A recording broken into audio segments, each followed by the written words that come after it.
شروع کرتا ہوں اللہ تعالیٰ کے نام سے جو بڑا مہربان اور نہایت رحم والا ہے۔ حضرت ابو سعید خدری رضی اللہ تعالیٰ عنہ سے روایت ہے کہ رسول اللہ صلی اللہ علیہ وسلم نے ارشاد فرمایا، مومن بلائی یعنی علم سے کبھی سیر نہیں ہوتا۔ وہ علم کی باتوں کو سن کر سیکھتا رہتا ہے یہاں تک کہ اسے موت آ جاتی ہے اور جنت میں داخل ہو جاتا ہے۔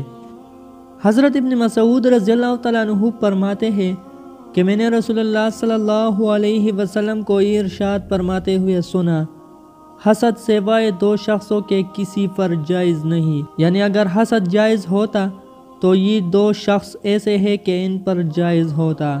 ایک وہ شخص جس کو اللہ تعالیٰ نے مال دیا ہو اور وہ اسے اللہ تعالیٰ کی رضا والے کاموں میں بھی دریغ خرچ کرتا ہو۔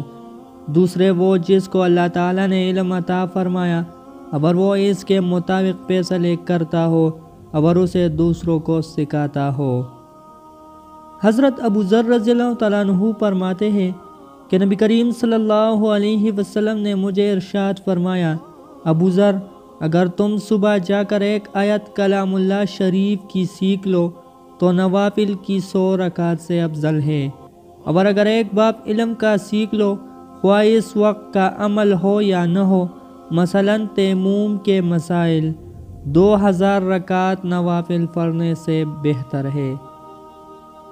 پیارے دوستو، اللہ تعالی ہم سب کو ان حدیث مبارکہ پر عمل کرنے اور اپنی زندگیوں کو سنوارنے کی توفیق دے۔